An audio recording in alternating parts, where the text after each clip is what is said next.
The man ponders his cooking utensils and gives you a little nod, acknowledging your presence. He looks up at you, then looks away quickly, shrugging and muttering. Shrugging is an international. You see the cobalt blue surface, old cobalt paint, rough on the fingers. 40, 50 years since this was painted, maybe.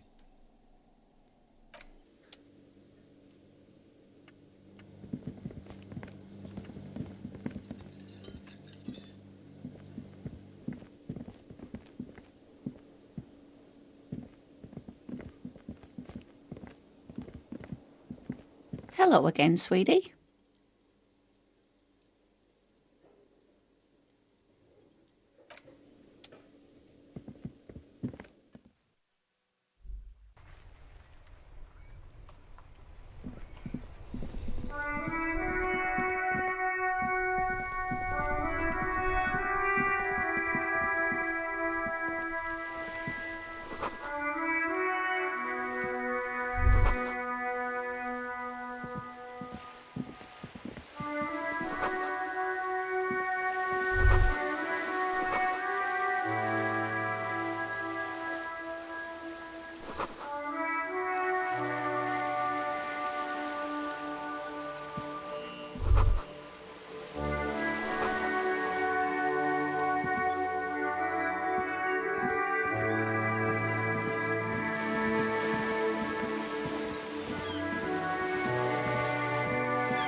The streets will flow red once more, a great torrent rushing down Rue de Espérance. You wait and see. The streets will not flow red with anything. Who are you? I'm Cindy the fucking Skull. What else do you want to know? Date of birth, blood type, the last time I was tested for Hep C.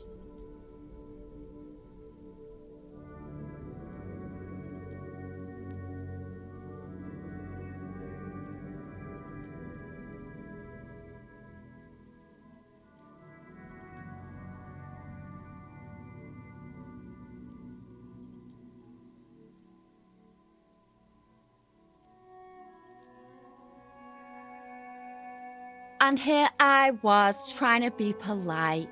Just can't win with you pigs.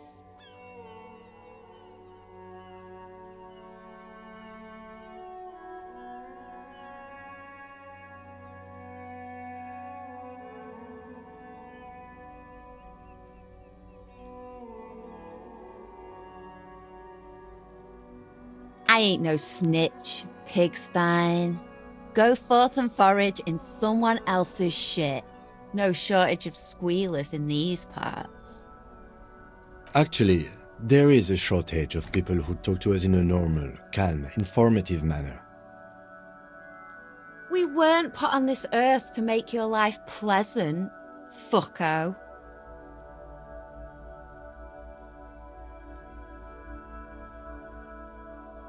Can't you tell? I'm painting a beautiful mural, an aereo graffitio visible from low orbit. I haven't really started it yet. I'm waiting for the right words.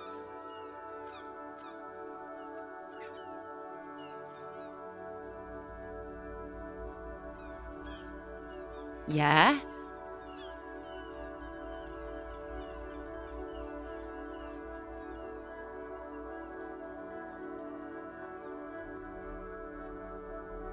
Thanks. I'm sure the inspiration will come to me. The lieutenant is desperately searching for a handkerchief.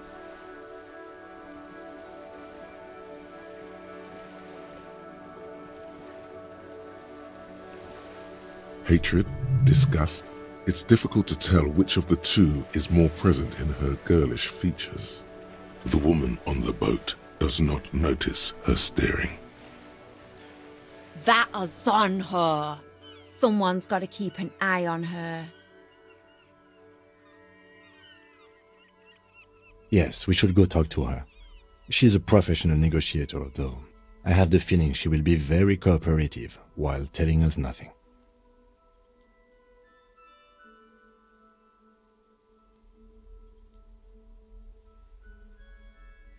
You should take the lead. Ask her unexpected questions, Do your thing. Don't be afraid to get a bit wacky.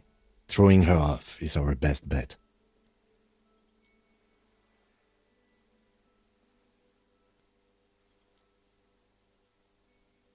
Good idea, piggies. Run along now.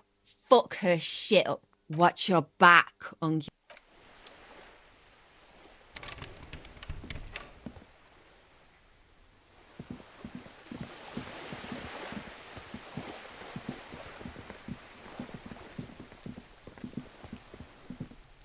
This is a wall on the side of an apartment building.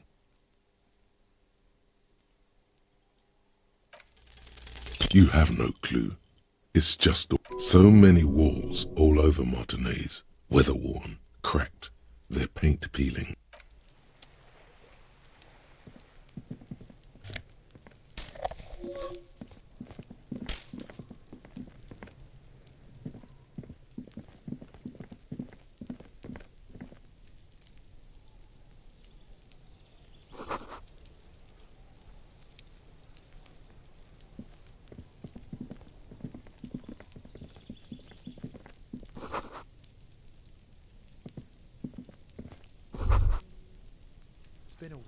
The spread pattern of these bullet holes makes your chest ache. Your breath grows heavier.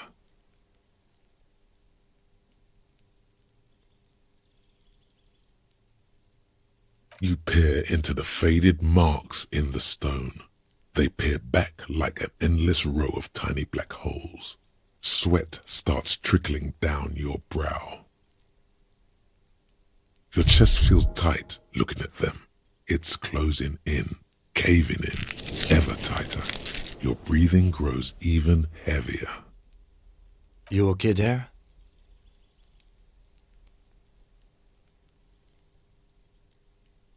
Might be the after effects of your past escapades. What are you looking at?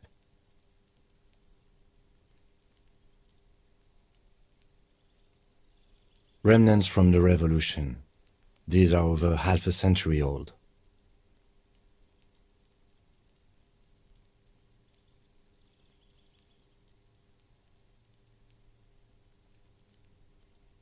No, we are not constructors and renovators.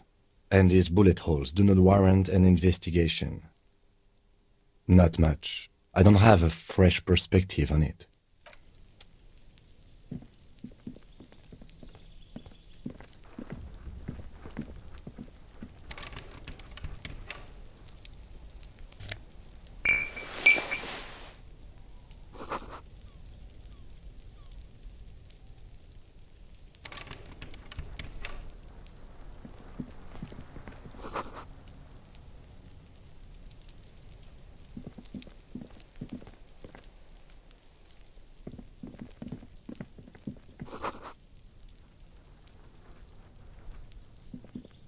There must be another way into the So building. much for a quiet smoke.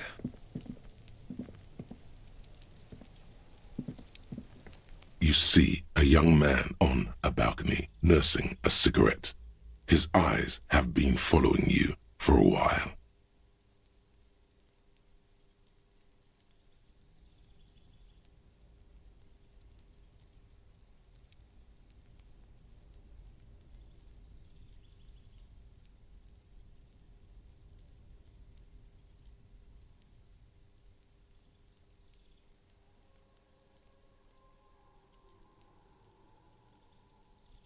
I don't want to be seen talking to the gendarmerie if that's okay. I just want to finish my cigarette. It's the god of cigarettes and youth. Ask him if he's got anything to spare. Don't let him go. This could be your witness. The balcony has a great view of the whole thing.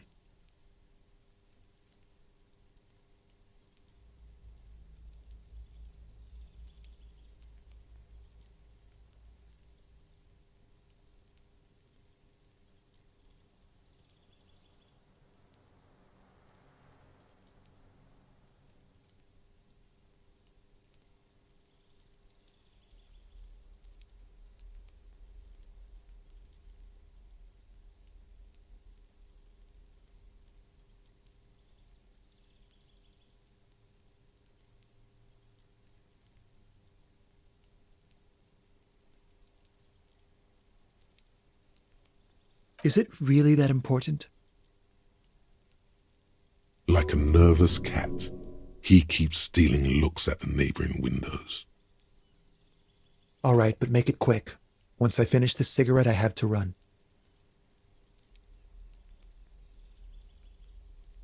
I can tell that you finally got him down. Thank you. It was quite a disturbing sight, even by Martinet's standards.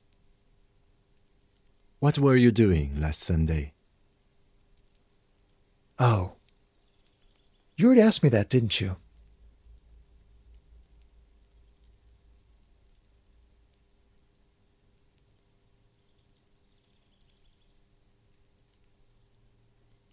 No, not you two. Some more muscular type.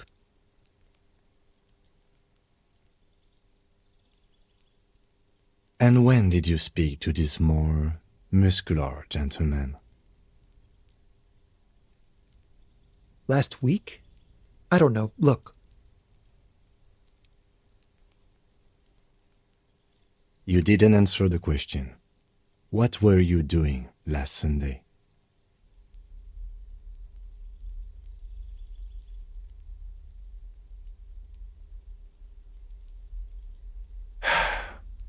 I had a friend over.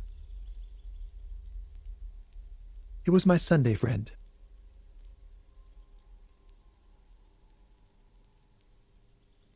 A Sunday friend. How intriguing.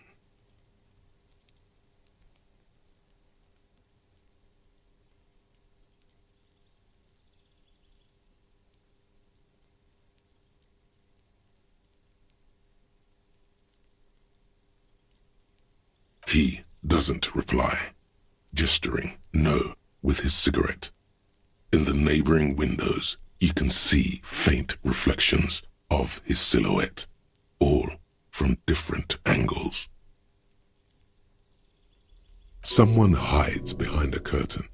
Those windows have eyes, and those eyes are watching, spying on you three.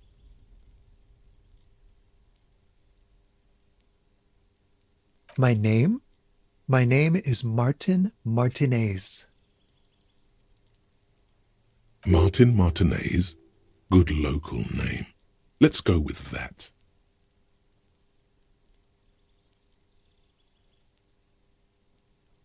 No. We won't.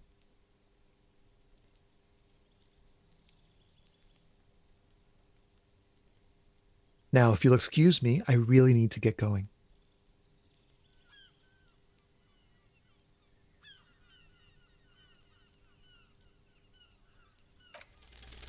Time to bring out your secret charm. Tears and begging. Show him your emotional side. Throw yourself before his very feet like a dog. No, for God's sake, I don't want you to cry. Listen, I really have to go. Good luck with the investigation.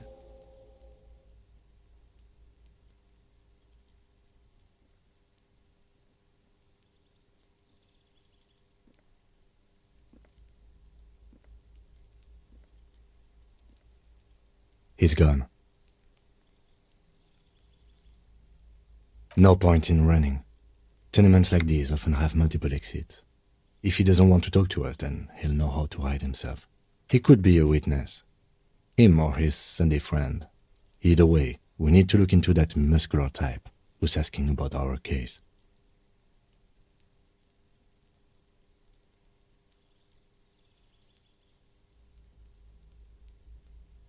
There has to be a way of getting inside the building.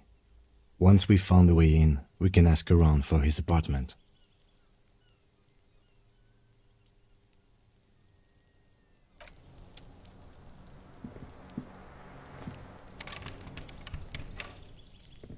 A stone, like any other, lying in a whirl of sleet and mud. There's a key beneath it, rusty from the dirt. This must be for the front door. Pity it doesn't have the apartment number on it. We'll just have to go in and see.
You hear someone walking around inside, rearranging the furniture.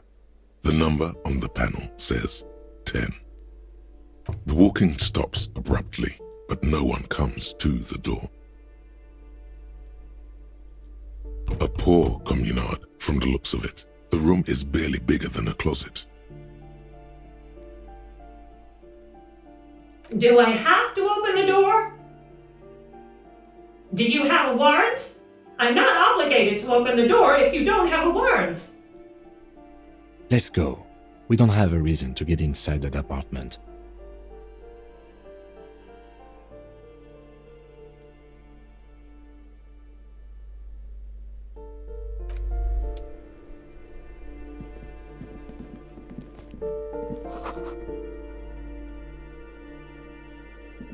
This door has been closed with a padlock.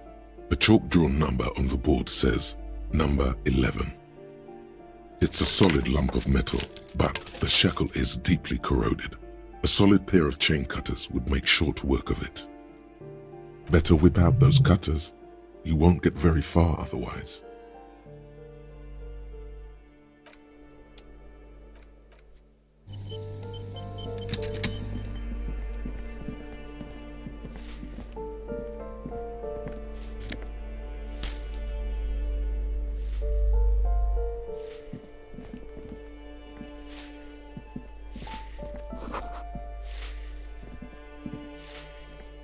Give me a moment. The cold never does any good for my bronchitis. This woman's health is failing her. There's not much to do. Not in this damp.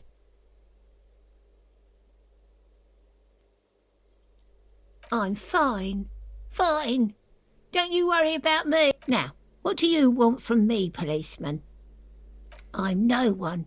Just an old woman who cleans these hallways. If you can call it living. I have a little room upstairs right next to the coal room. It's barely bigger than a closet, but I don't complain, no. I have my bed and my aching back. And all she gets, too. The coastal wind beats down hard on the coal room door outside.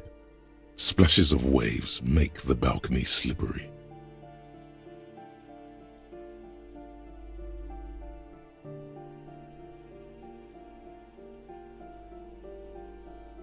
Oh, you'll find plenty of martins here.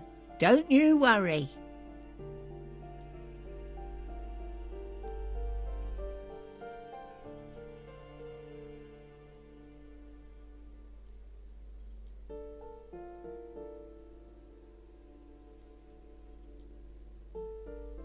Pea-brain.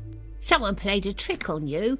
Martinez is a name for anyone who comes from Martinez, like Jim Jamrock or Raoul Ravachol. Oops, you really didn't get the joke there. I thought it was obvious. Anyway, officer, we don't have the witness's name.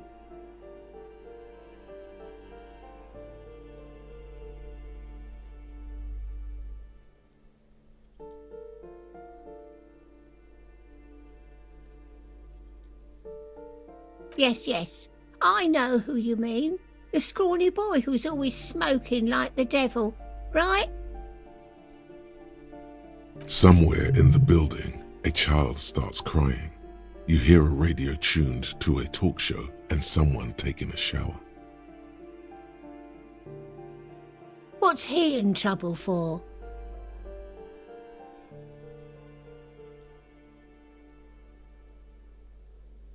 Talk?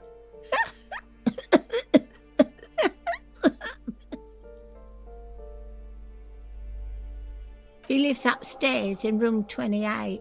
Go to the balcony. It's one of those doors there.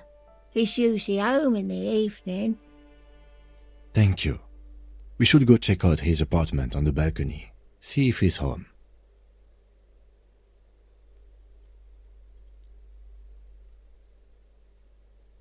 Ask away, policeman. No one lives there. It's been empty for months. Impossible. I would know if someone had moved in there. Maybe it's those countercultural people again, breaking into a house like it's a public space. You're a policeman. Be good and take a look, will you?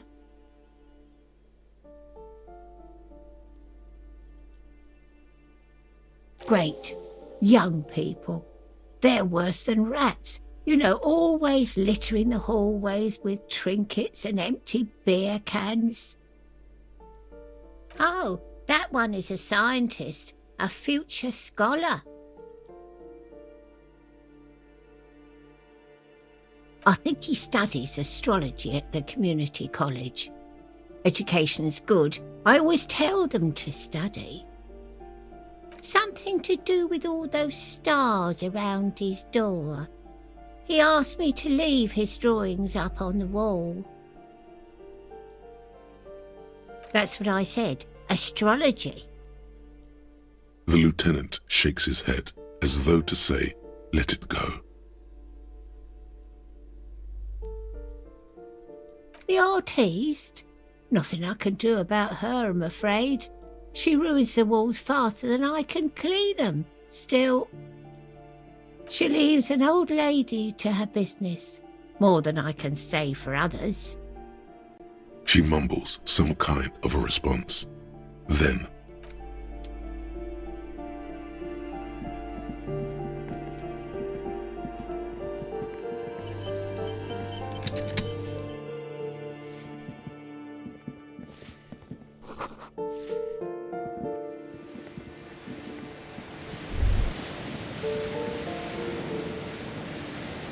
a shift in temperature.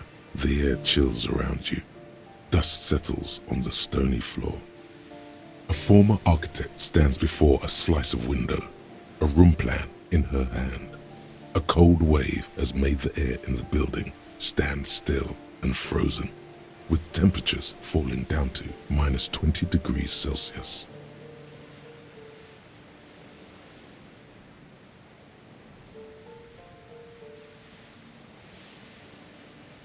It's clean and empty, with new tapestry embellishing the walls. A standard HB graphite pencil has fallen off a three-legged stool in the middle of the room. Faint pencil lines on paper depict the same place, but a missing eastern wall connects the room with the neighboring apartment. Ideas for arranging the furniture have been jotted down. Is red from the cold. She's breathing on her fingers, clasping the plan. Traces of sadness are visible in her expression.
that isn't just a five-pointed star.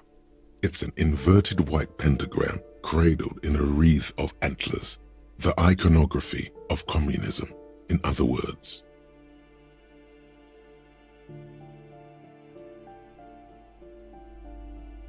The star and antlers was developed in the 6th decade of the last century and quickly adopted by Mazov and the communards during the revolution. Even today, half a century after, the star and antlers retains the ability to evoke hope, disappointment, and fear in equal measure.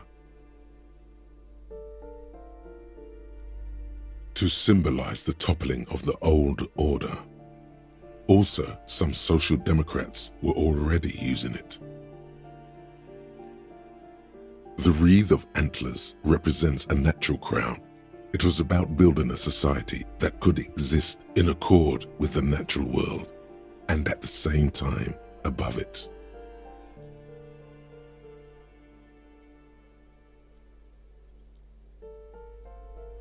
Because white is the color of peace. Nothing at all yet. Right now, it's just meaningless shapes on a wall.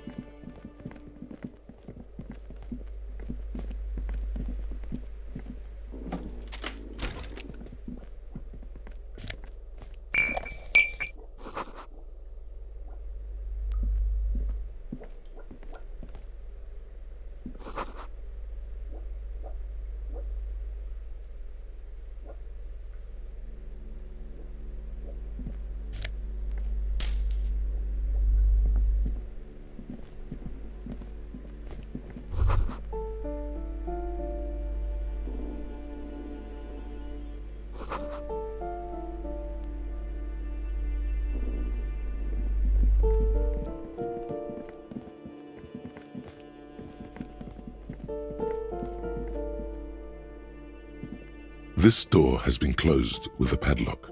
A chalk-drawn number on the board says, "No reply." No reply.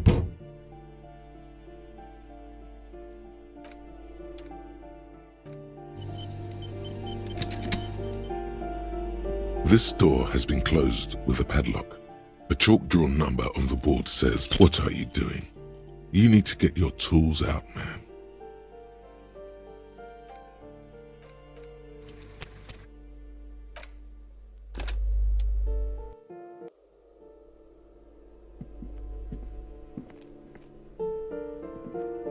This door has been closed with a padlock. A chalk-drawn number. What are you doing?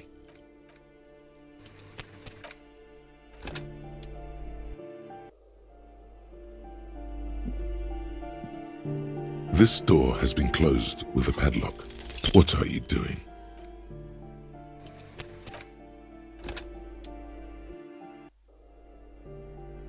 This door has been... No reply.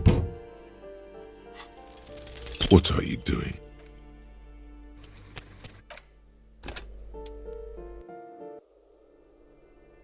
This door has been closed with a padlock. But what are you doing?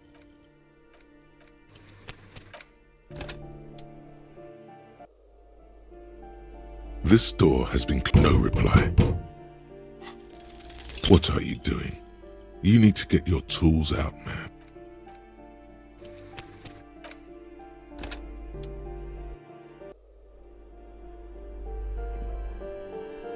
This door has been closed with a padlock. A chalk-drawn number. What are you doing?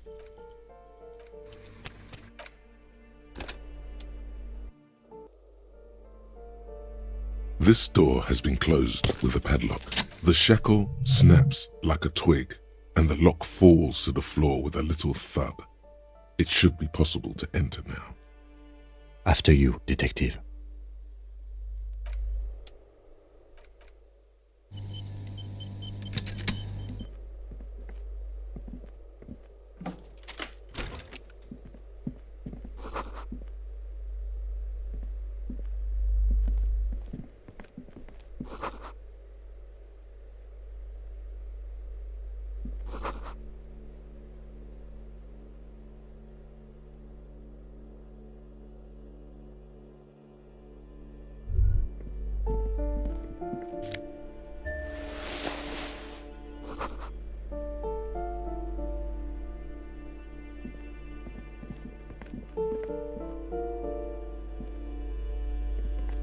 plaster cast bust depicts a middle-aged man with impressive sideburns. The name on the plinth reads Kraz Marzov.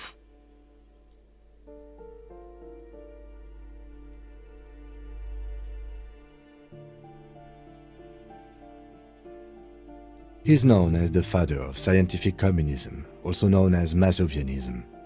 His theories about economic history greatly influenced, some would even say sparked, the anti-centennial revolution.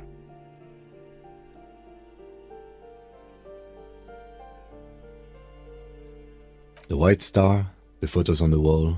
I think we have broken into the apartment of a young communard. How fitting.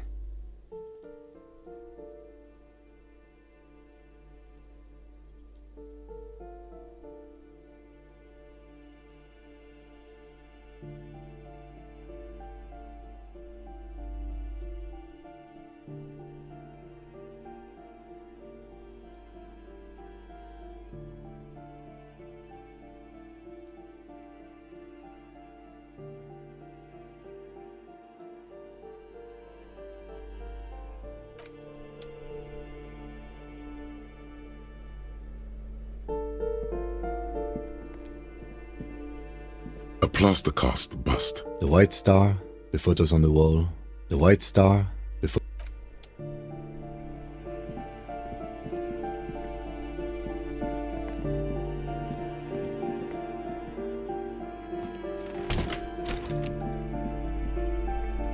You hear someone walking around inside, rearranging the furniture. A poor communard from the looks. Do I have to open the door? Do you have a warrant? Let's go. We don't have a reason to get... Excuse me? Of course not. Scare them. Suspected of some big crime.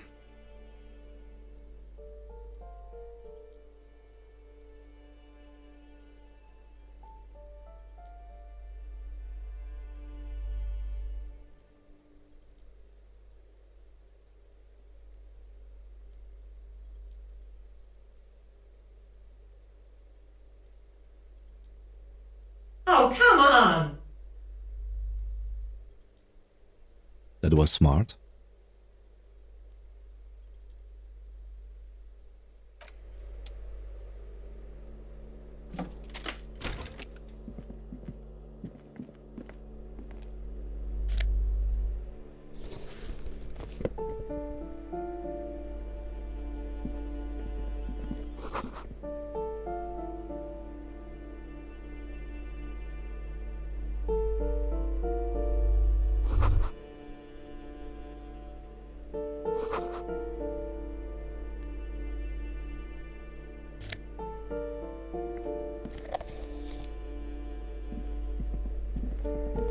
Satisfied?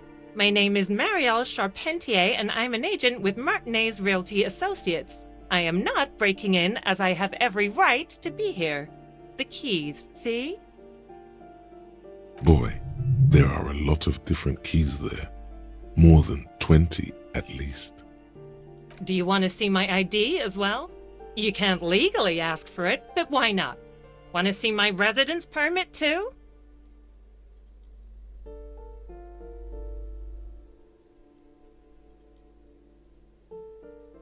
It feels flimsy in hand, with the words Revachol Zone of Control written under a nondescript municipal logo. There's a picture of her with shorter hair inside, along with all her personal details. Thank you. Do you have any questions? I need to be back in Midtown in an hour.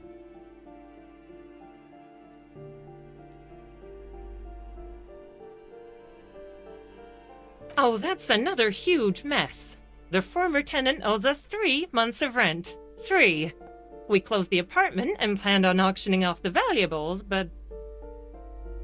And again, I have no idea how stupid mistakes like this can even happen. But Ron, when he came to close the door, didn't close the neighboring door.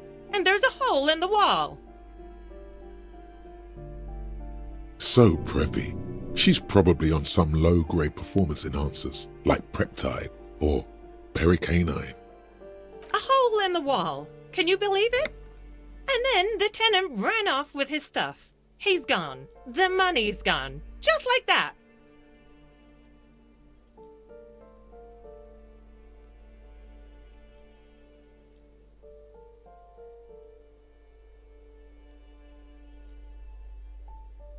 Don't ask me what happened with the wall. I have no idea how we're going to find the time or resources to fix it.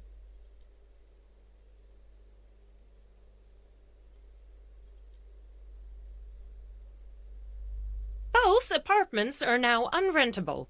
Both.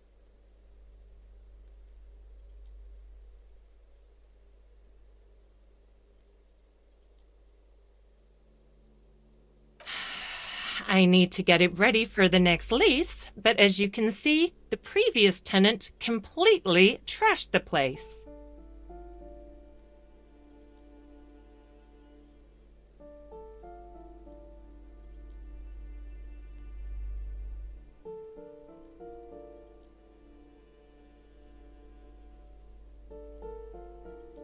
It was some kind of a moribund old man who used to be a business owner.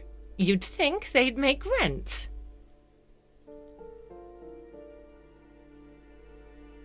A sudden serious look crosses her face. This story didn't have a happy ending.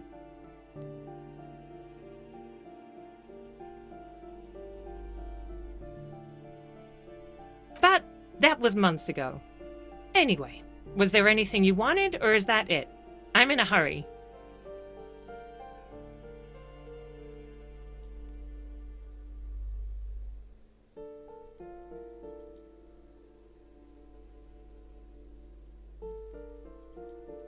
Of course.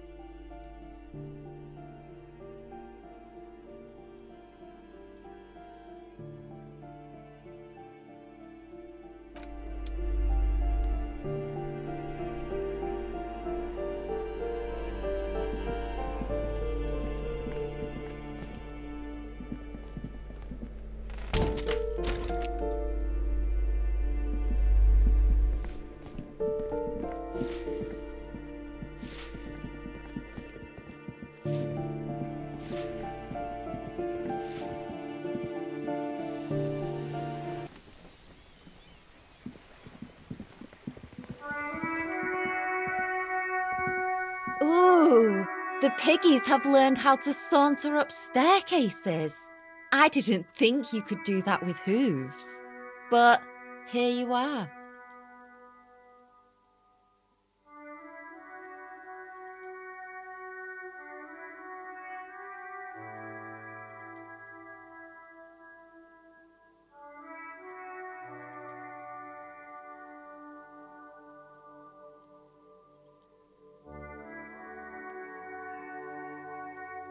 Yeah, I can see that.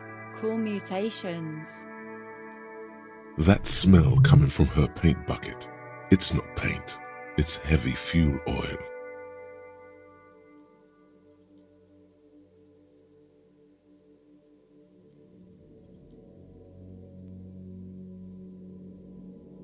Red dyed heavy fuel oil, intended for exclusive use in government vehicles, to be precise.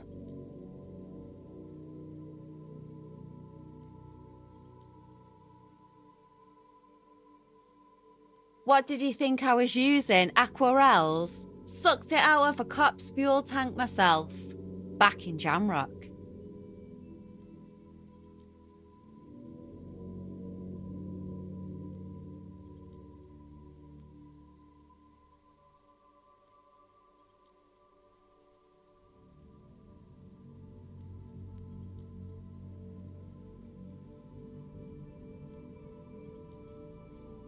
You ain't seen nothing yet, Piggy Boo.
The luxury of fine things.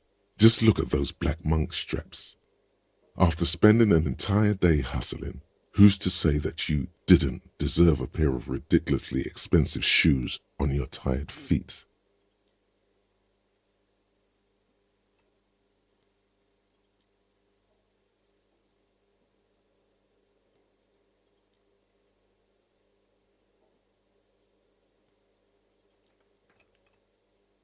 Beautiful things give you a rush. It's power, crafting your style, draping your flesh in silk and leather, deciding how to present yourself. Remember, when they come to take it away from you, you worked for those shoes. Whether you like it or not, wearing these shoes has made you more liberal, ultra liberal.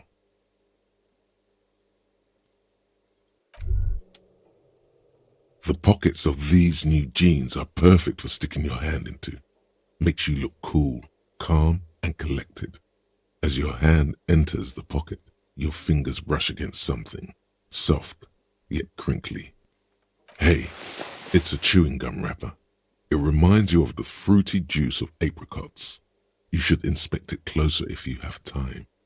Something about the wrapper's texture is familiar. Not familiar in a good way, you might say. There's pain in there somewhere.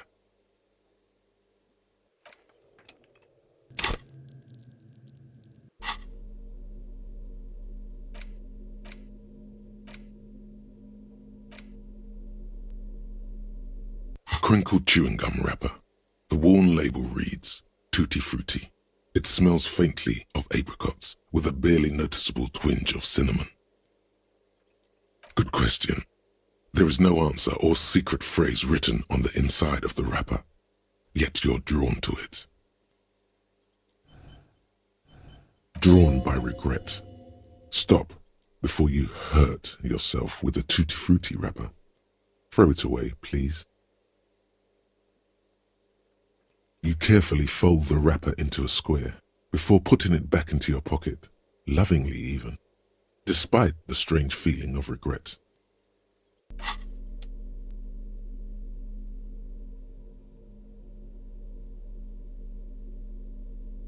It's just a racist mug. What's there to read here? Not much.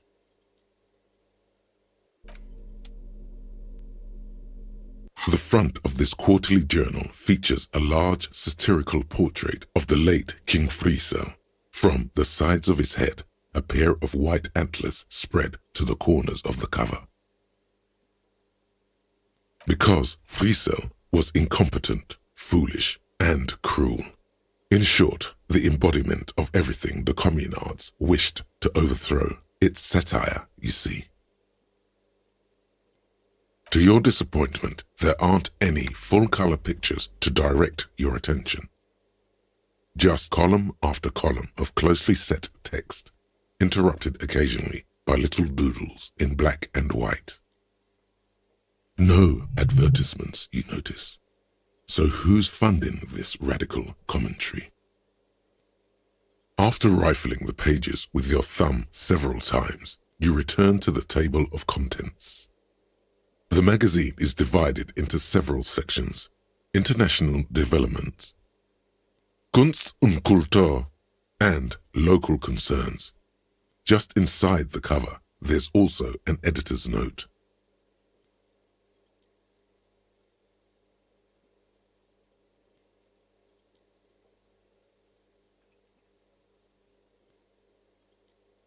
Comrade, as you know, this journal takes its name from Mazov's immortal expression, Du cristal alla fume. This was his way of describing the way the rigid, crystalline structures of capitalist ideology turn to smoke under communism.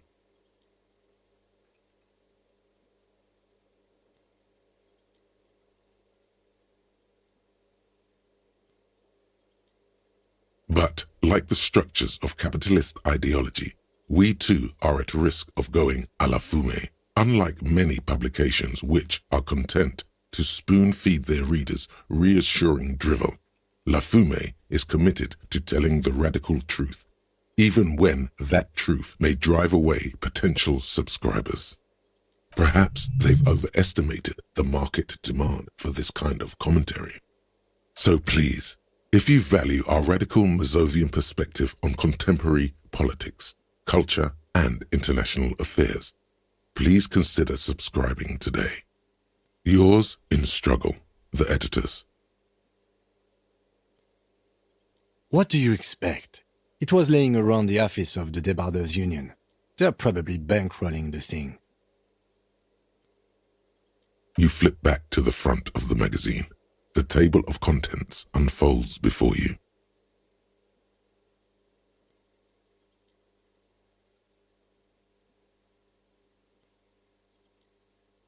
It takes a moment, but gradually it dawns on you that Kunst und Kultur must mean arts and culture. As you leaf through this section, you come across several reviews of recent radio plays, as well as a brief artist spotlight featuring a local artist identified only as CS. The main feature, though, is a long essay titled Tip Top Tournée, a critical Mazovian perspective. This so-called artist spotlight is really just a brief Q&A, made all the briefer by the subject's evident hostility to her interviewer.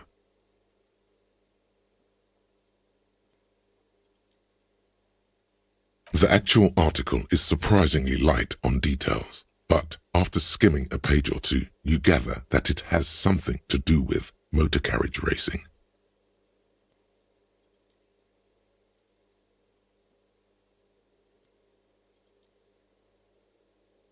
If you don't follow it, you only ever hear about the ludicrous sponsorships and obscene death toll. You think you're settling in for a relaxing recap of the most recent season, maybe sprinkled with some nice anecdotes about a few of the more colourful drivers. Instead, you find yourself skimming a 10,000-word feature about all the politically problematic aspects of Tip Top Tourney. Where to even start?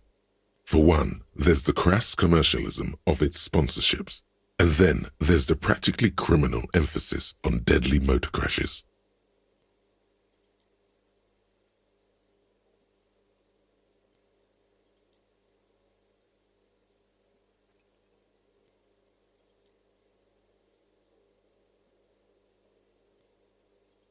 Oddly enough, this article has 2 bylines: Nasteb Encolada Bernal and Exilus Buka. And that precisely is what's problematic about it. Were it not for the promise of random, spectacular violence, audiences would quickly lose interest. At the end of the day, it's the destruction of these 750,000 real races that you're really watching for. You see, one cannot avoid the conclusion that Tip Top Tourney is simply the apotheosis of spectacular entertainment under capitalism.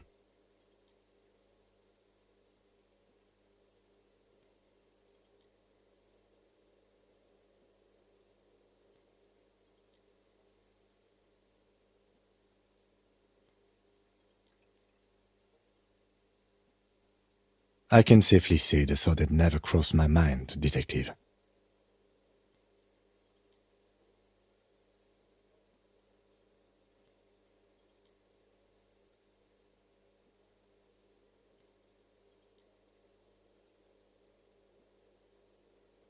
I'm sure most things are, if the young men who wrote this article are to be believed. If I had to wager, I'd say they've never even seen the inside of a motor, much less a motor race.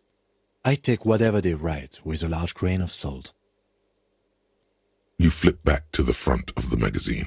The table of contents unfolds before you.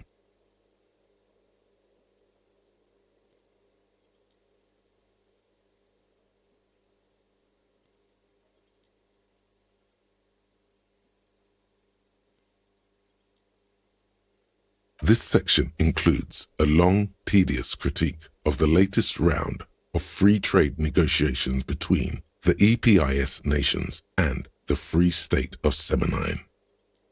You also skip over an article about heavy fuel oil smuggling along the Messina border, something about bear wrestling in Samara, book riots in Yugograd.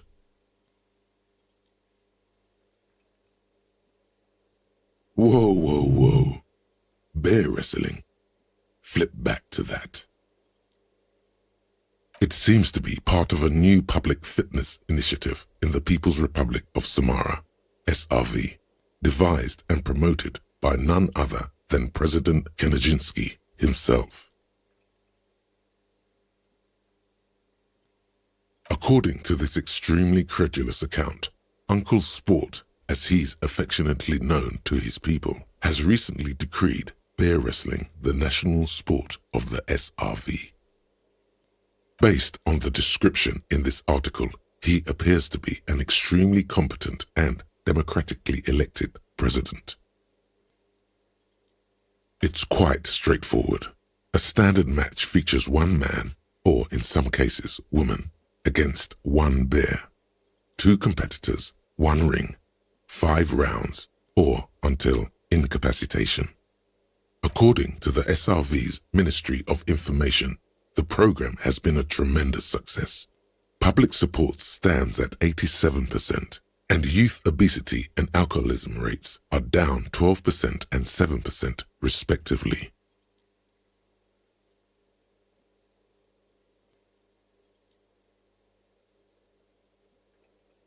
Precisely. For too long, drink has been a scourge to the working class, and President Kaczynski is deeply committed to supplying the people with more wholesome entertainments.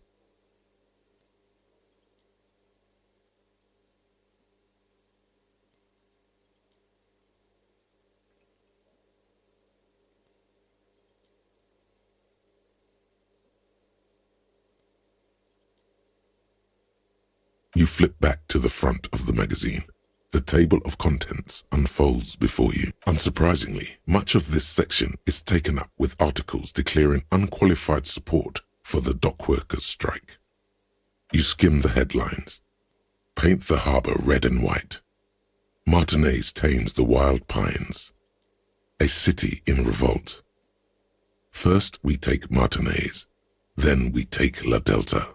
Finally, there's a brief article by the writer, G. Martin, accusing the owner of the Capeside Apartments of illegally attempting to evict certain communist tenants simply for not having paid their rent.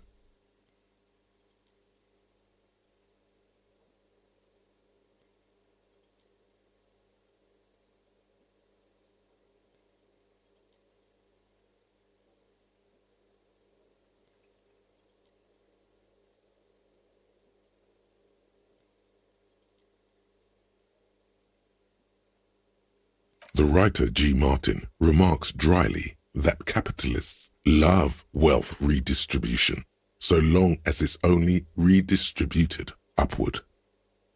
You flip back to the front of the magazine. The table of contents unfolds before you.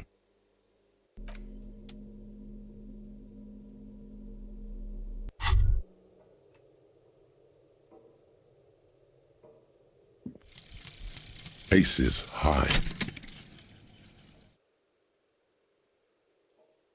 For the rest of the world, the Aces High is just a cool Revachol thing, politically neutral. In Revachol, it still holds revolutionary connotations. Also, have you looked at Lieutenant Kitsuragi's clothes? He wears a bomber jacket, just like the ones worn by aerostatic brigades, and those cargo pants could store tools for hotfixing your aerostatic. Maybe you should ask him about this.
striking woman leans against the cabin top of her sailing boat, smiling as you approach.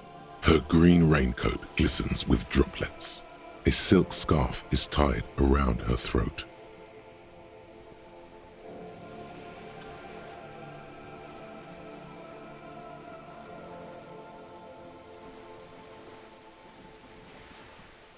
Good afternoon, officers. I'm Joyce. Joyce L. Messier. I represent the board of Wild Pines, the owners of the harbour. You gentlemen must be from the RCM.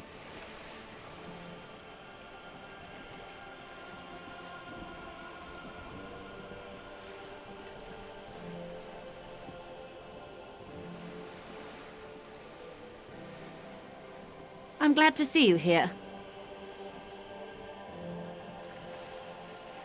Like steel, there is strength there. If she wanted, she could sink her nails deep into your skin. I was dispatched to handle a strike, not a lynching. Anything I can do to assist the RCM in this matter, I will, gladly. That is good to hear, madame. My colleague will take the lead on this interview. I should let you know that he is recovering from an unusual medical episode. Very unusual. But I can assure you of his ultimate competency. It happens quicker than a shooting star. But did the lieutenant just wink at you? How interesting. I wish you a swift recovery. In the meanwhile, you have my full cooperation, and the full cooperation of the Wild Pines Group.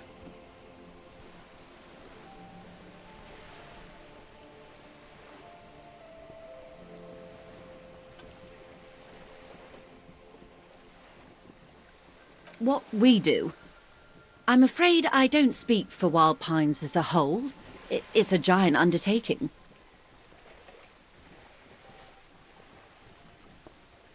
The Pines' core competency is logistics. Container shipping, freight, that sort of thing. See those airships there, blinking? Those are the shipping side of things. And that is the terminal. Another subdivision deals with energy, oil and gas exploration, offshore platforms. I'm not at liberty to discuss the company balance sheet, but I can tell you that last year, the company booked more than 20 billion real in revenue. A billion?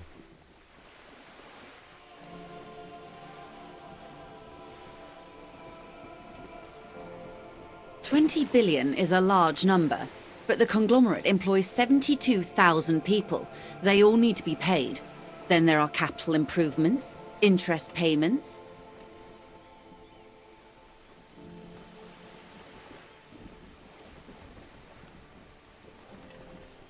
A conglomerate the size of the Wild Pines is like a shark. If it stops moving, it will die. Then what becomes of those 72,000 families? It's a tremendous responsibility.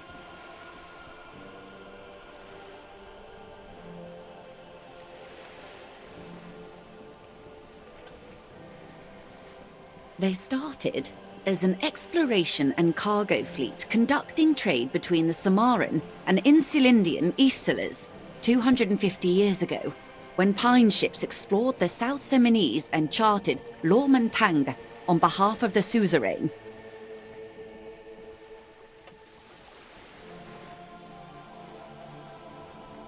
Centuries of care, deliberation, and madness have gone into this endeavor.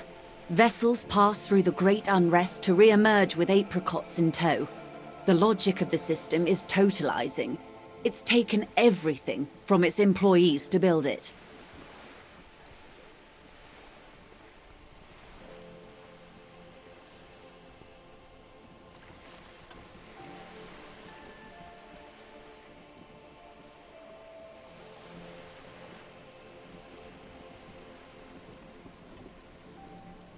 You mean aside from being the terminal's legal owners, who are responsible for moving 8% of the world's cargo?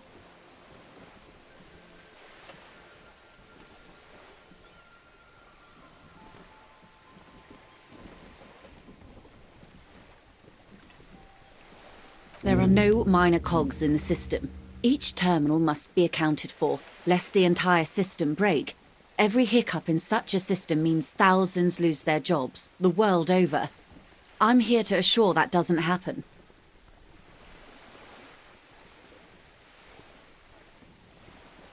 Everything. Right up to, but not including, trade secrets.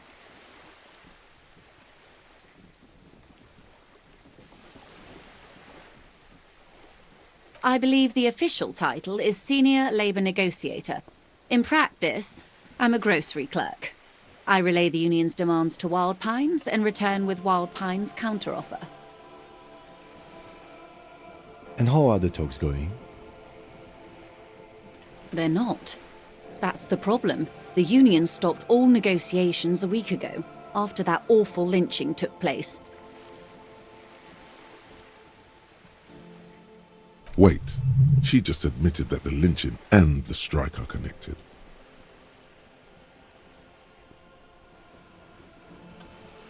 Now they won't even let me into the harbour. There's a 2-meter-20 racist behemoth blocking the gates.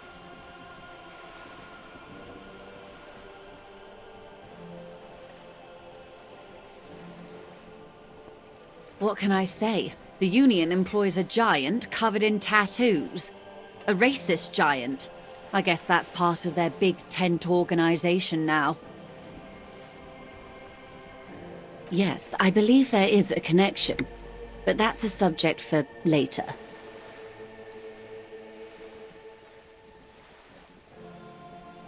Let's say I was not making the kind of progress I'd hoped for when I first arrived. And when did you first arrive? I arrived 3 weeks ago. Yes, in the middle of February. The bay was still partially frozen then. I prefer to do these things on site, like the RCM. But the strike began in December.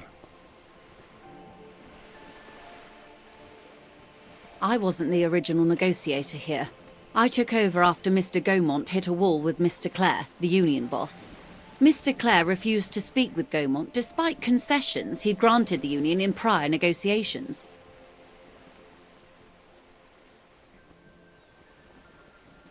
This isn't the first time the union has gone on strike.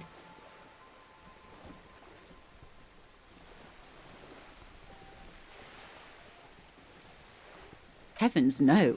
There have been 2 prior strikes. Both times the union won significant concessions, including overtime pay and a medical plan. This time their demands are more, I guess you could say, aggressive.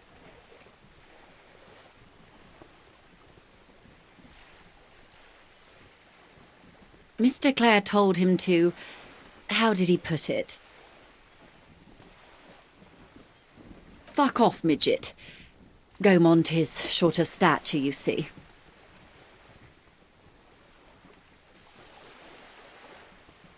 Yes. Keep in mind, this is a negotiator Mr. Clare has worked with before, and who was more than fair with him and the union. There are leaflets everywhere, and banners. What did they say again? Oh yes. Every worker, a member of the board.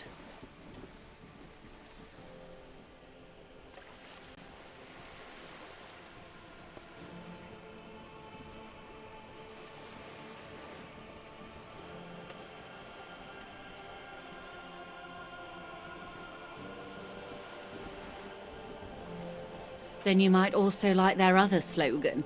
Demand democracy.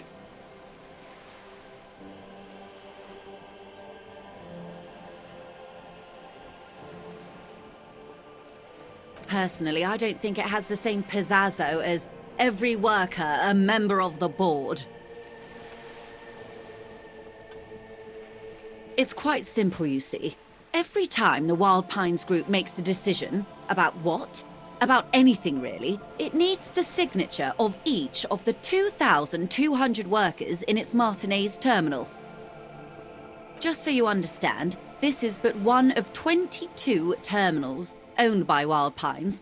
Essentially, not only are they kings of the company, They are also kings of the 72,000 employees of Wild Pines Group.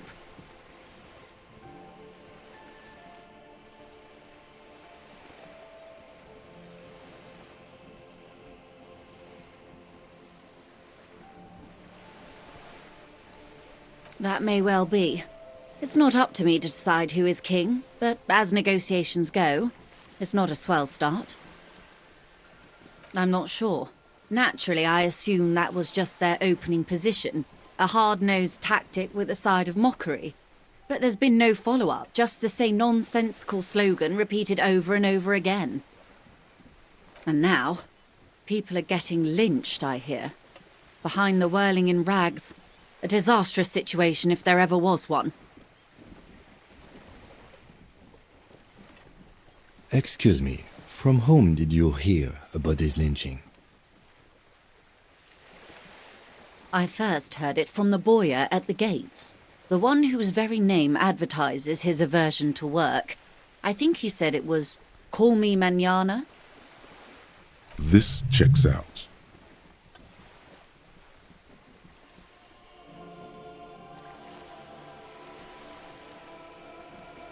The scabs?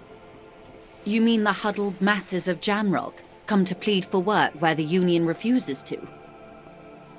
Don't let her answer it herself.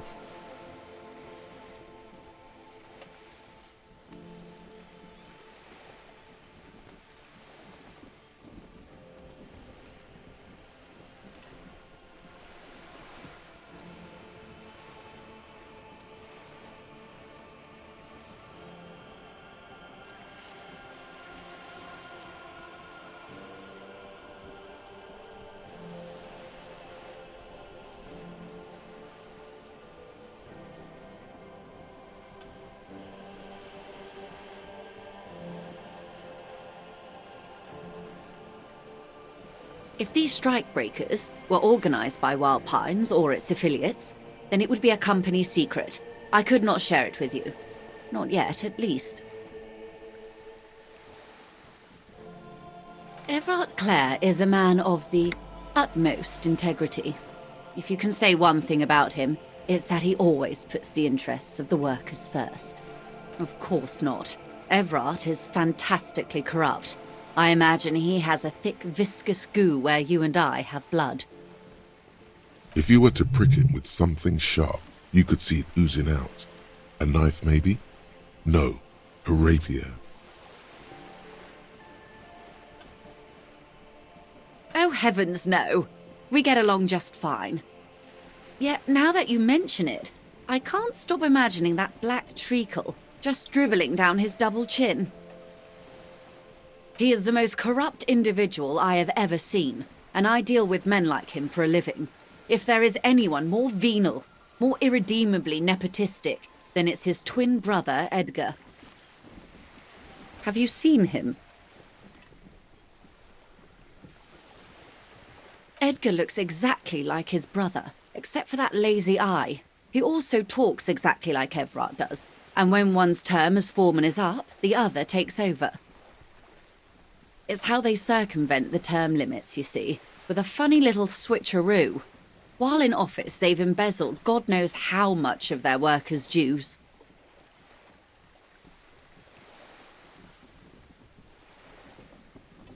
The Débardeurs Union was once a perfectly normal institution. 20 years ago, anyway.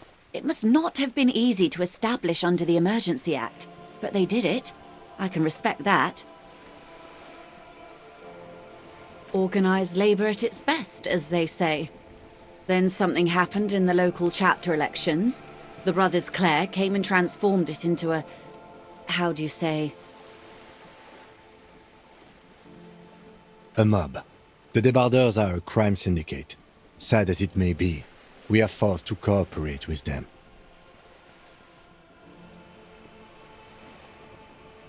Refreshingly honest, officer. The company has tried appeasing in the past, but I'm afraid our concessions have only emboldened Everard and his brother.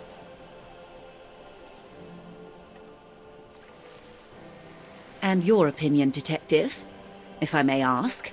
I'm a curious and talkative person, you see. Would you say the Debardeurs Union is...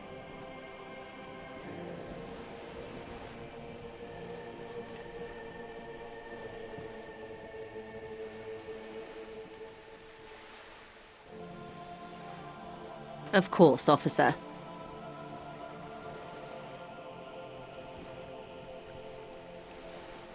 I'm glad you asked. There was a woman, the previous forewoman of the Union. She disappeared. Disappeared? Yes. On the last day of the local chapter elections, her daughter phoned in and said she wasn't running anymore, or coming to work. Ever. End of story. This forewoman, her name?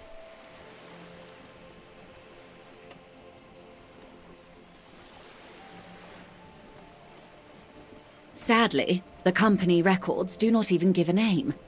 She's just forewoman in private correspondence, Holly. I don't even know if it's a sir or given name, and I don't have access to the Union's files.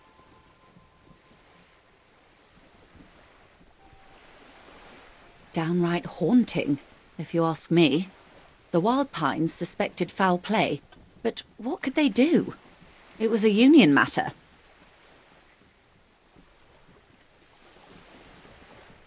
The point of the presentation is, these kinds of things happen around the Clares. Watch out when you're dealing with him. Thank you for your concern, ma'am. We'll be just fine. Of course. How else can I help?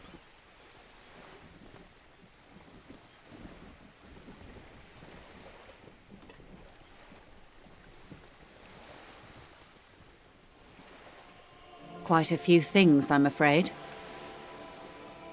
The information I'm to share with you includes sensitive trade secrets. For the sake of my employer, I have to ask for your names and badge numbers. Of course, ma'am. We should have introduced ourselves. I am Lieutenant Kitsuragi from Precinct 57. And this is my colleague from Precinct 41, Detective Dubois. I'm afraid Harry doesn't have his badge at the moment. I hope mine will suffice. Oh, and what happened to yours, Detective?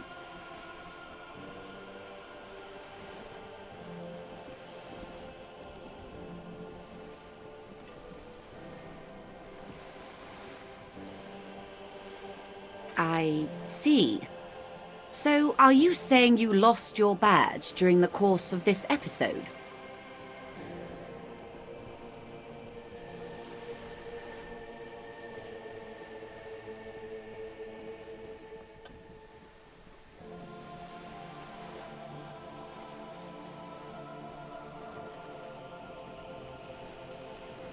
I can't hear you, darling. Speak up, please.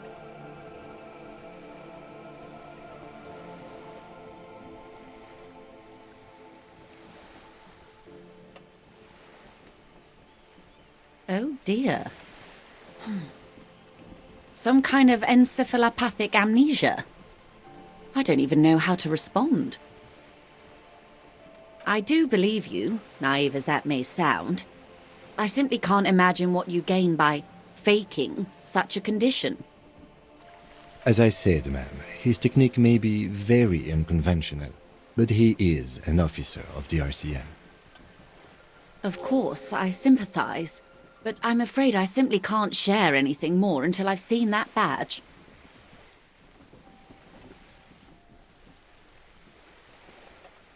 Of course, but before we do, officers, let me be perfectly clear. The situation is extremely volatile. The sooner we can speak about this lynching business, the better for all of us. Of course, Detective.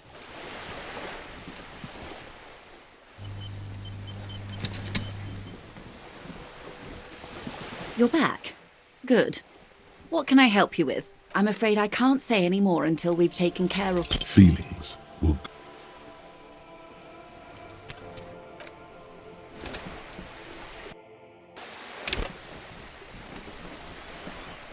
You're back. Good. What can I... I'm afraid I can't say any more until... Feelings.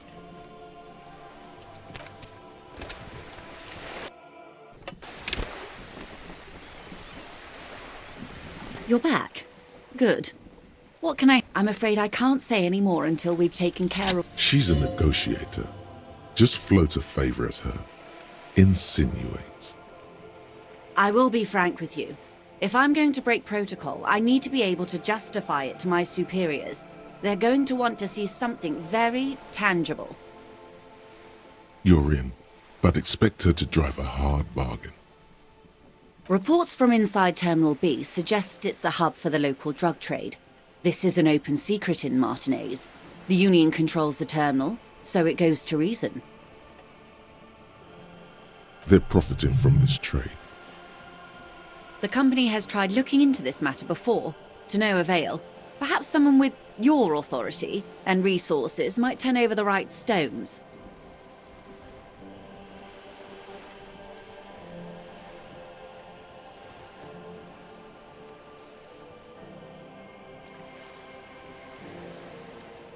Or you can recover your badge, though if I may be blunt with you, it sounds like that may be a lost cause.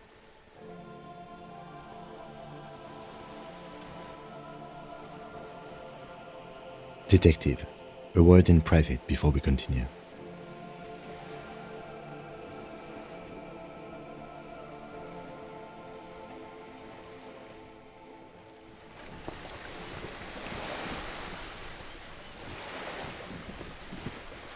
This is not going quite as I hoped it would, Detective.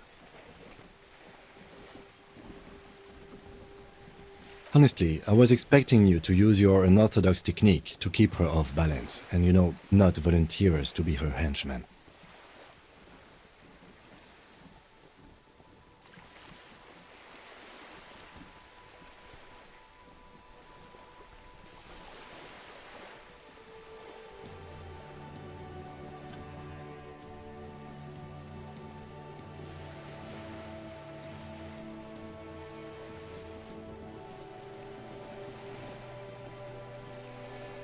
This woman is running circles around us.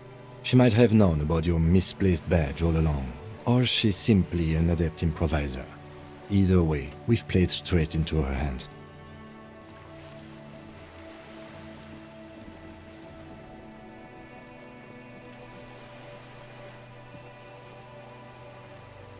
Oh, that would be fantastic, but do we have the time?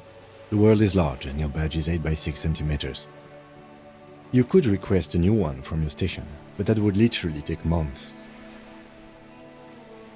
No. If there is reasonable suspicion, we must investigate. Otherwise, she could claim we are siding with the Union, or that we are on their take. We'd never hear the end of it. What I propose is, we ask her, then we investigate, briefly. But do not share the outcome of this investigation with her. We tell her it's done and demand for her information on the lynching.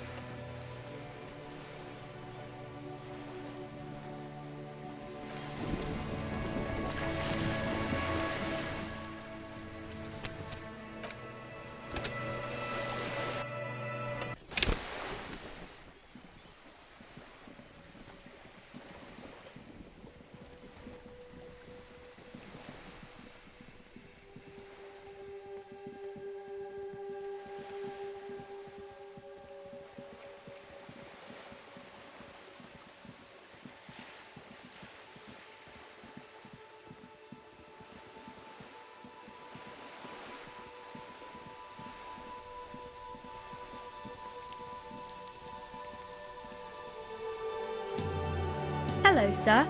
Step right in. The store is open. Are you interested in a new and exciting book?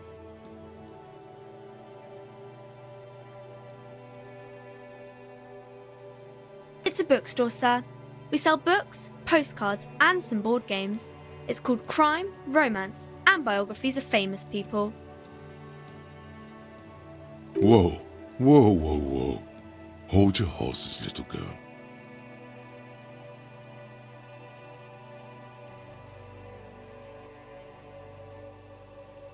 You're fooling nobody.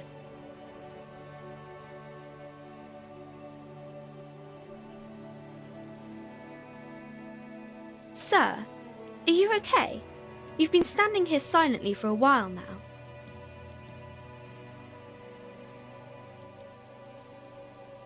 Okay, sir. I'll try to answer any questions you have. My name is Annette, sir. My mum, her name is Plaisance. She owns the store. She's inside minding the register or organising the stock. Feel free to step in and browse our wares. I'm signalling that the store is open. Otherwise, people might not know. They'd miss out on the crime, romance, and biographies of famous people.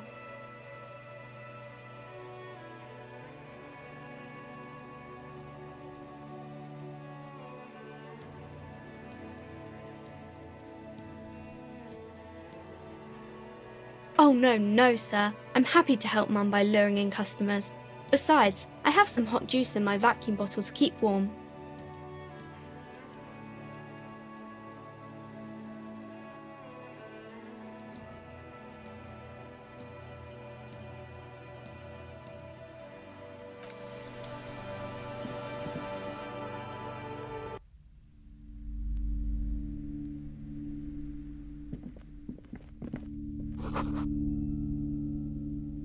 The display rack is brimming with worn paperbacks featuring an extremely muscular, sword-wielding barbarian on the cover. Nearly all the titles contain the word Hyundai somewhere.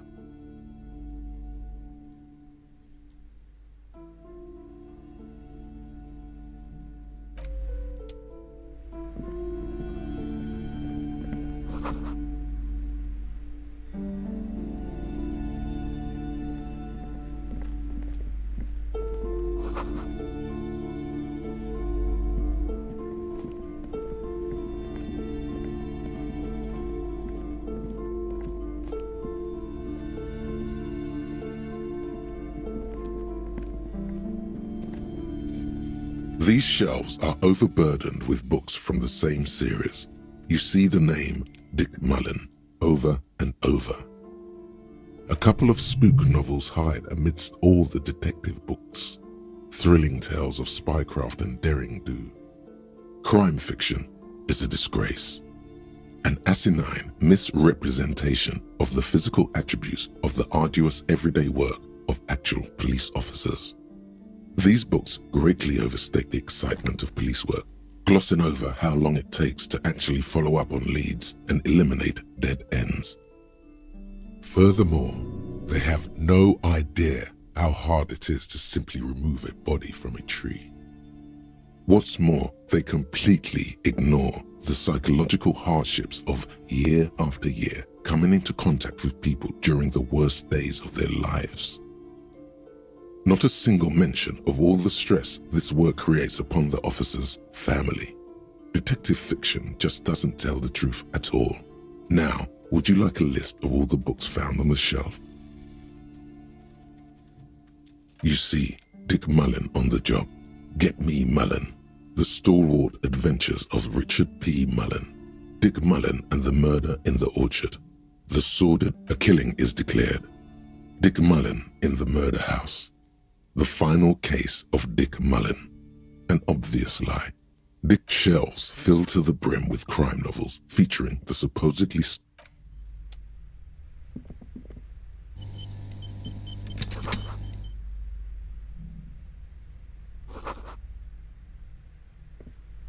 The plaque on the shelf reads, Biographies of Famous People.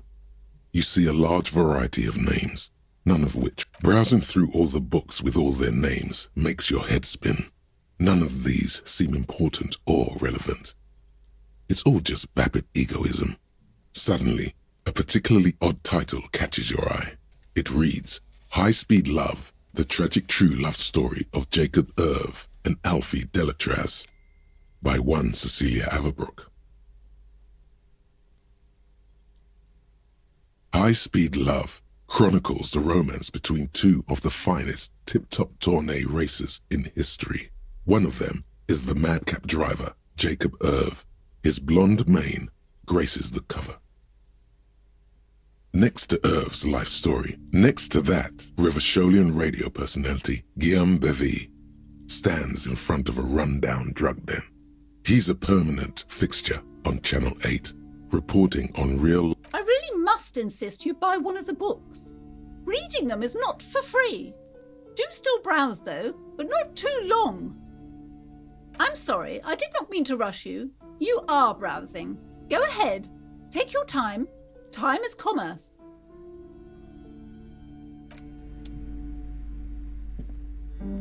Several maps have been attached to a bulletin board hidden inside the alcove. They're held up by small pins. The board has come loose from one corner. The maps look old and faded. Your eye catches a map of Insulinda, a map of Revachol, and a map of Martinaise. This large map displays archipelagos. You see a constellation of small dots on the light blue Antinet, Ozon, Laurentide, Fas Alamir. In the northeast, a dust mite stands on the north coast of Caillou in a bookstore, it radiating outwards from you. The suzerain Revachol, with a radius of 80 kilometers, still the crown jewel of this Isola would be barely visible. You can, on Caillou, Revachol, the ocean breaks apart into a tangle of cosines and azimut connections to other worlds. Words past the Insulinda, you have little idea what they are. Distant stars, perhaps they are gods. The north coast of Averden, to the east, rolling hillside, Huron. It's somewhere to live. Not bad. Then, it's so small you can't even see it on the map. No, Coal City is worse. A child. No, this is somewhere to be. It's not really a map. Still, it's detailed. I'm sorry, officer. The map of Martinaise is the only one available. The other two are not for sale anymore. And besides, you could scarcely afford them. They're quite valuable, though they might not look it. The map of Martinaise is 90 cents, though.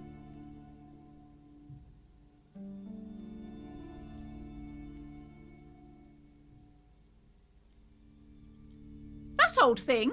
It's an out-of-date map of a tourist location that never was nor came to be.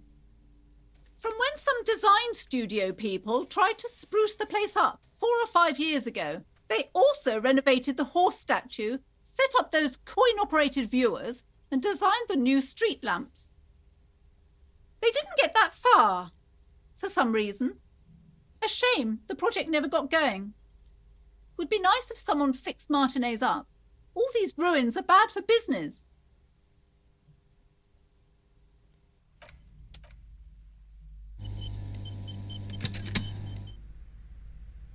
Several maps. The maps look old and faded. Your eye catches a map. You peek at the storekeep, waiting for her to be distracted. When she's not looking, you deftly rip the map off the bulletin board and pocket it. You're now the proud owner of a map of Martinaise, which, to be honest, did not even cost that much.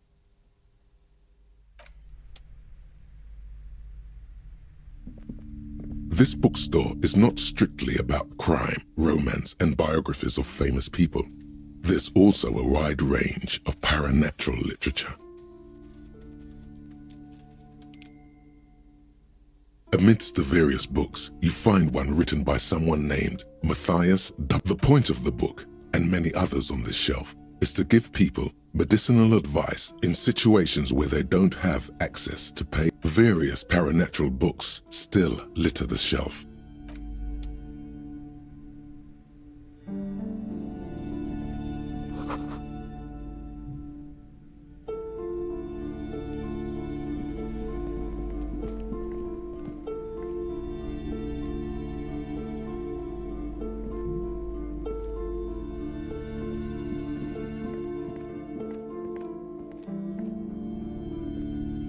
You see a set of tattered curtains blocking the way to another room. Excuse me, officer. The back room is strictly for employees only.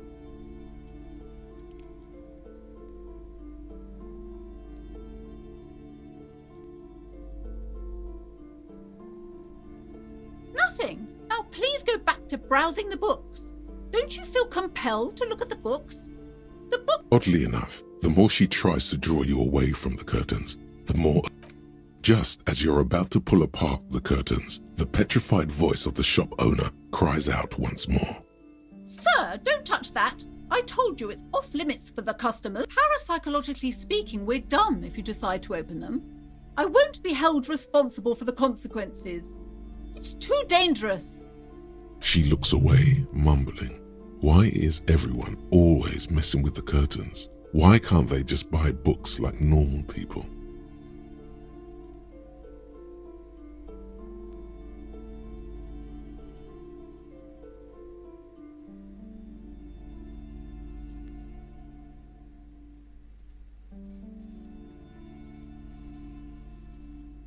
Why? It's not like anyone was killed there.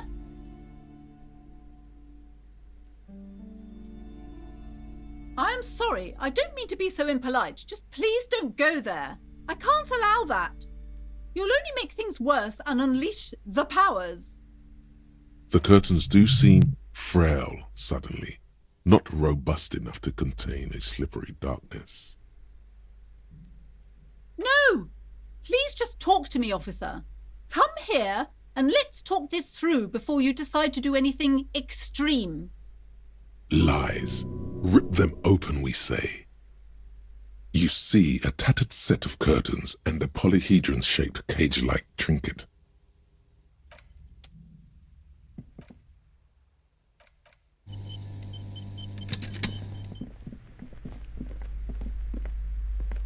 A small mountain of colorful board game boxes.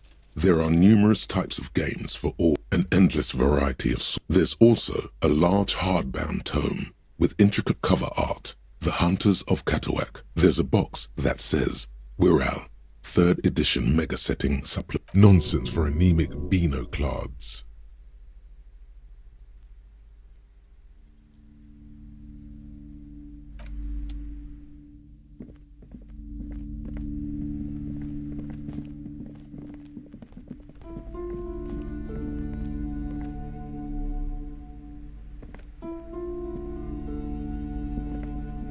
Shelves full of biographies of browsing through suddenly a high-speed love. Next to Irv's life story, you see a slim biography of an Occidental rock star called The Anti-Star.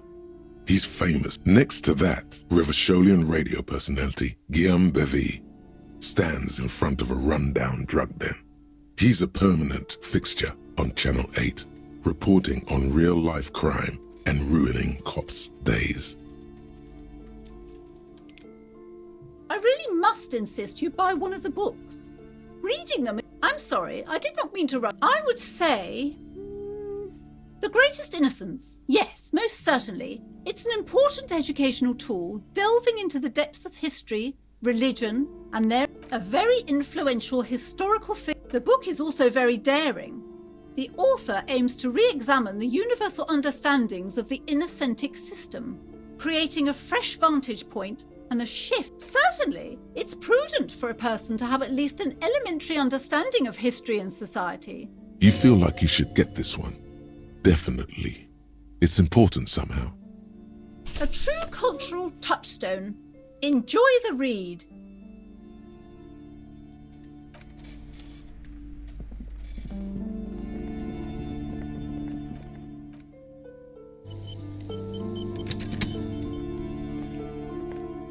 You see a tattered set of curtains and You see a dimly lit room full of dusty furniture and trash.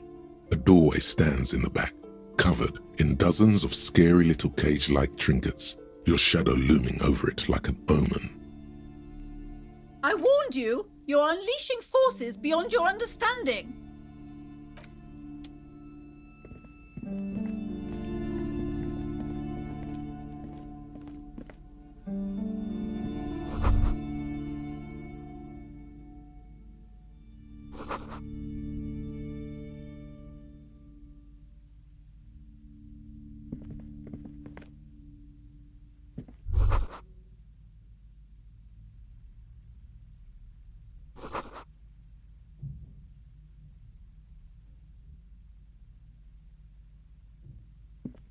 A heavy door with a missing handle stands before you, covered in dozens, if not hundreds, of little oddly shaped trinkets and charms.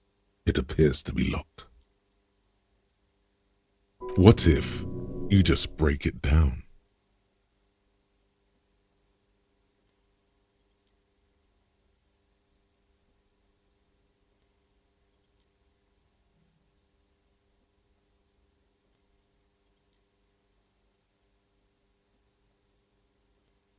That's right. Take in your surroundings. You need to have a solid ground and a proper posture if you want to. Steady breathing.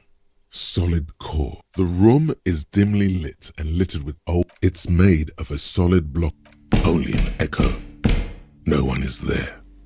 A hollowed out dark echo. Only an echo. A hollowed out dark echo.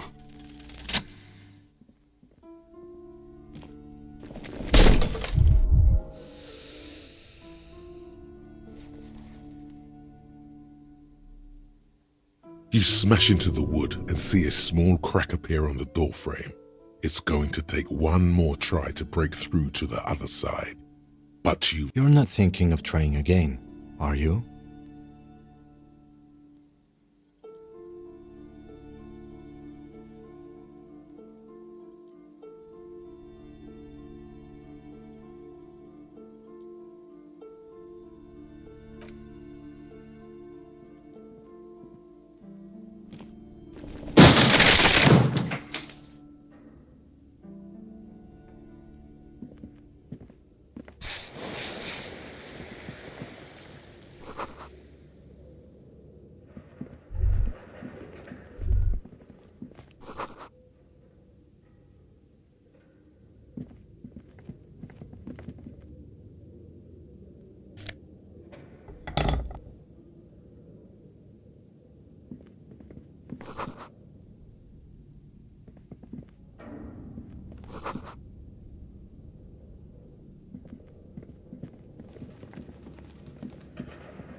a barbell lies on the floor. The color has worn off its weight plates. It's 60 kilograms. Your triceps hum at the sight of these words. The barbell waits patiently on the floor, like a dog for its master.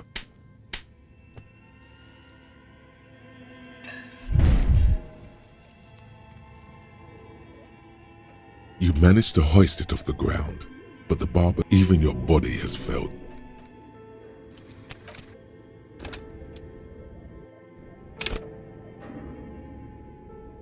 The barbell waits patiently on the floor, like a dog for its master.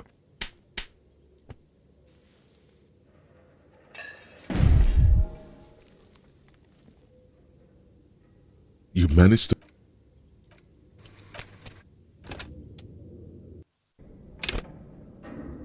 The barbell waits patiently on the floor, like a dog for its master.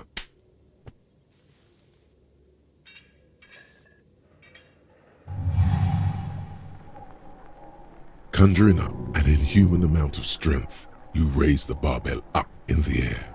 Your biceps tremble, but you're a savage. This is a children's game.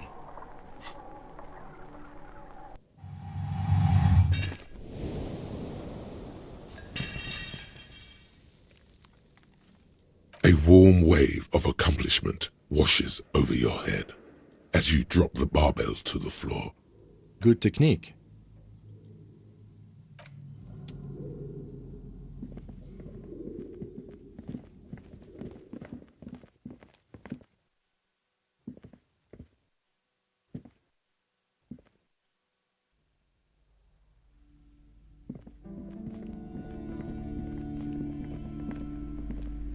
You broke down the back door, the wards, the door.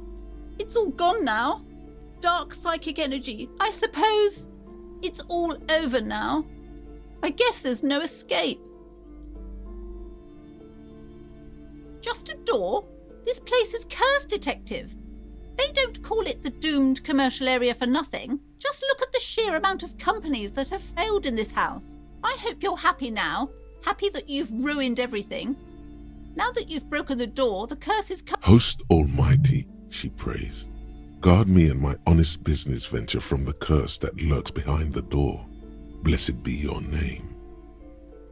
Of course you would think that. You're nothing but a policeman. All right. You know what? I'm willing to let you investigate the doomed commercial area. We are set on the path. There's little else to do. Her facade has dropped. Now you see the curiosity behind the fear. But before we go on, tell me, did you encounter the malignant entity?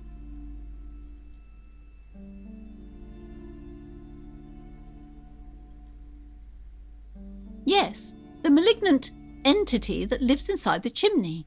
It takes the shape of a woman, a witch probably. I've suspected that she knows more about the curse than she lets on ever since I first saw her. No, this chimney is part of the building's central furnace, and it's enormous. She has barricaded herself behind some metal security curtains. God knows what she's doing there.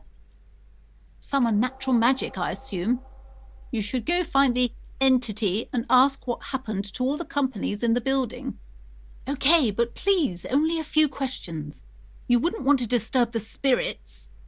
The curse is so much worse than you could imagine.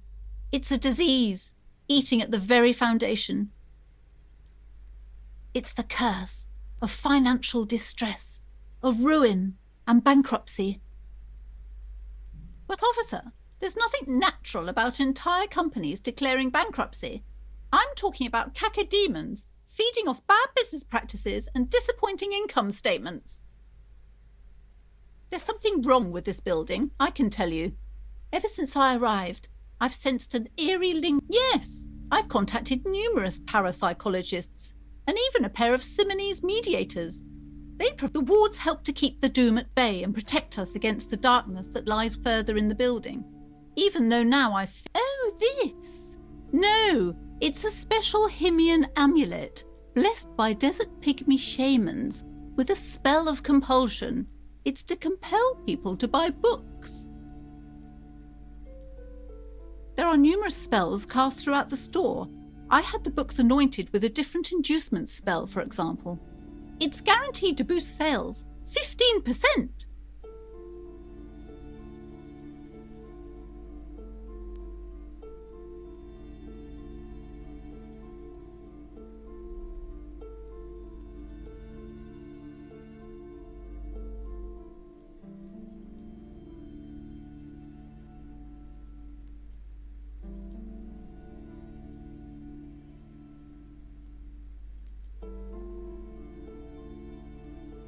Yes, the Simonese are very crafty, and their war... The woman before you scans the store, her shoulders rigid.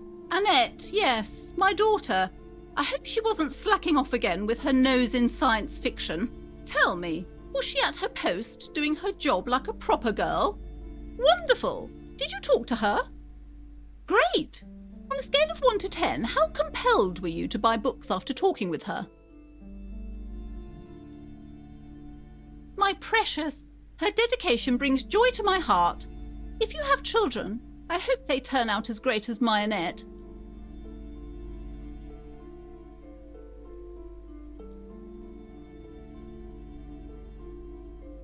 As a young girl should be, with the proper attitude, she'll have a... The woman before you scans the store.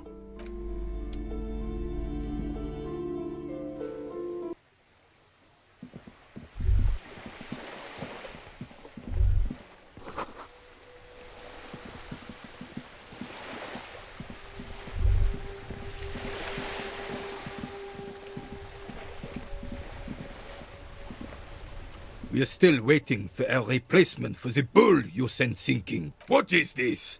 Are you mocking us? This isn't for pétanque. Now, no need to get angry again, René. I'm sure the officer tried his best. It's not like there's a bull kiosk here in Martinez.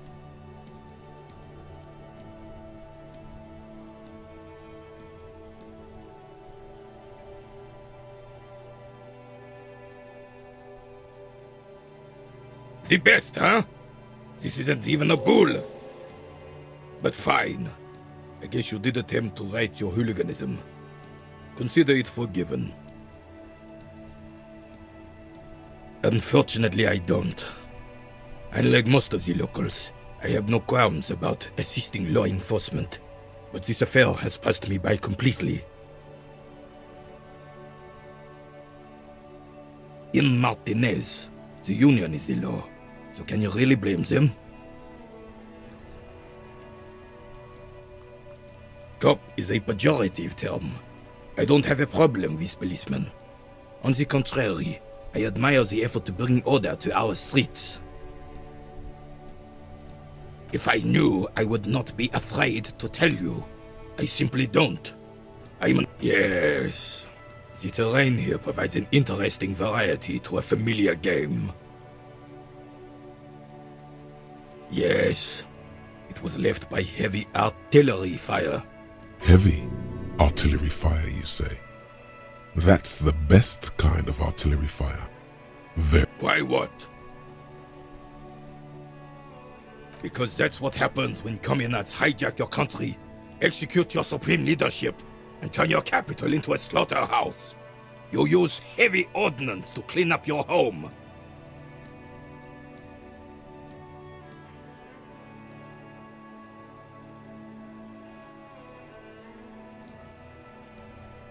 Sadly, no. It was the foreigners who brought them to their knees. We fought valiantly. Too valiantly. So valiantly we got licked. Should have fought dirty, like they did with their suicide sex cult propaganda and mad anarchist women strapped to shrapnel bombs. We didn't though, and we lacked caliber. God bless him, but the suzerain's cannons simply weren't big enough. Because this place is a damn beachhead. Had to soften the commies up first. Yes, the military coordinated amphibious landing to take back Revachol. Martinez was used as one of the 3 footholds in Revachol during Operation Deathblow in 08. The other 2 are off in Stella Maris and the Delta.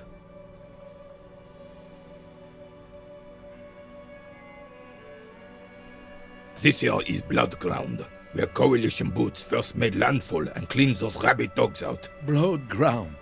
You got old René going there. Like he isn't... Don't get me wrong, officer. I hate those foreign dogs, but... the enemy of my enemy and all that. They're the lesser evil.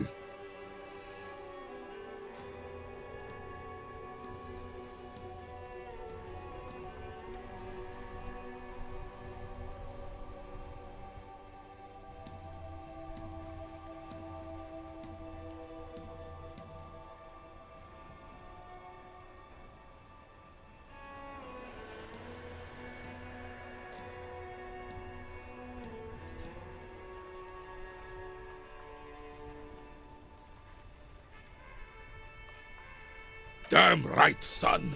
They laid the fire of hell on this city before they stormed it. And it worked, too.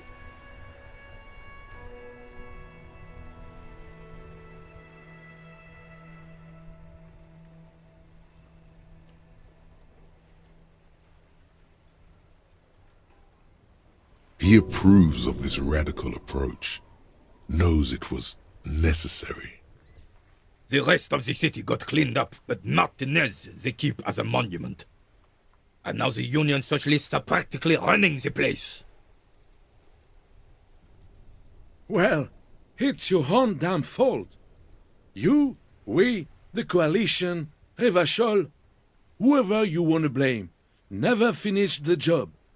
Officially, the party never surrendered. Of course they still all influence. You don't even begin to truly understand the players at the table, let alone the specific circumstances surrounding the... What do you think?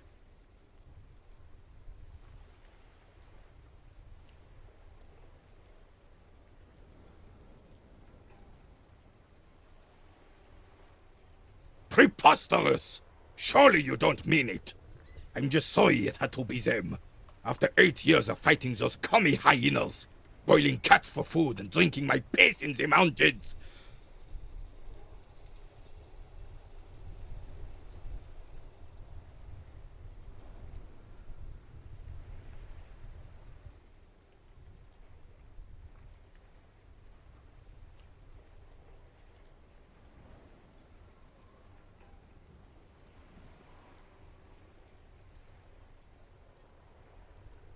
I would have preferred if the Right Honorable King Guillaume returned through Revachol, or even if that damn clan Frisel had risen from the grave and led us. Sadly, that was not the case. Instead, all that is just, holy, and beautiful in the world was wiped away, and now it's neon signs with toothpaste ads everywhere. Foreign influence peddling garbage and stupid music on the radio. This is just what the commies wanted. This was their plan all along. This is what they wanted to replace the role of the suzerain with. The suzerain is the king! Has everyone forgotten already? It's no use talking to you. You are still in... An extremely inadvisable strategy against automatic weapons. Be sure not to make the same mistake.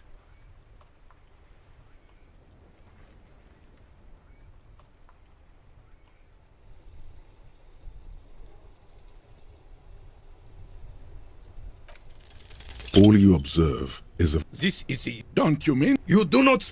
There's something you missed. You will get to it. Don't worry. Hey, so we've been monitoring you internally, and now we know your Copo type.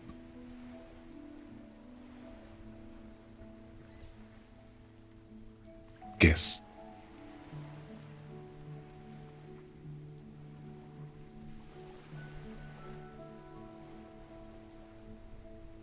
Okay, just for the length of this short demonstration, please say something that isn't, I'm sorry.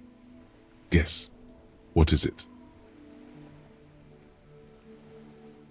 No, you're the sorry cop. The cop who's sorriest. Let's make it official then, shall we?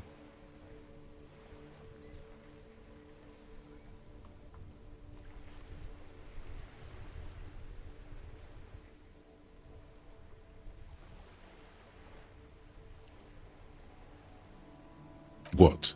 Jealous of the sorry cop? I think they'll be super fine. It'll be totally okay. Of course you are. It's okay. See if you can... That won't happen.